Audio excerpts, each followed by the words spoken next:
Hey, what's up, y'all? Real quick, I want to go over Matthew chapter 10, verse 32 and 33.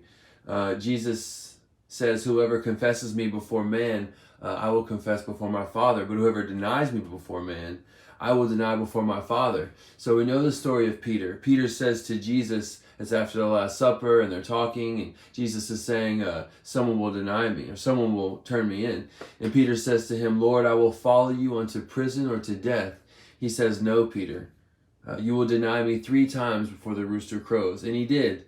When Jesus was taken out of the garden, he denied him the first time at the fire with the girl. She saw him through the firelight, and he said, "No, you don't know who I am." And second and a third time, and then Peter, after the crucifixion and after Jesus comes back and he comes back to his disciples on the third time he does, they're out in the Sea of Galilee, and Jesus is on the beachfront, and they're not catching fish, and Jesus says, "Cast your nets here and you'll catch many fish." And they do.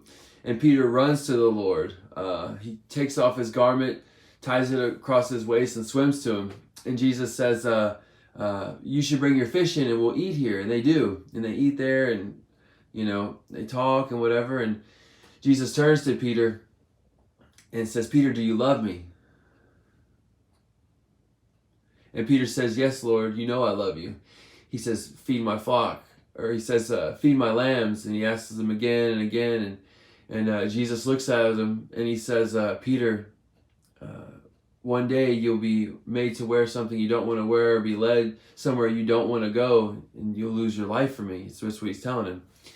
And he says, "Follow me."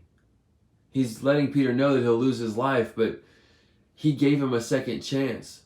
So whenever there's a chance to profess his name, you know what he'll do. You'll know he'll show up for you when you need him most, when you're in despair and you go back to your life and you're out there catching fish again. But God has something destined for you. So step out boldly and speak his holy name wherever it may be. Hey, Jesus loves you and I love you. Be blessed. Peace.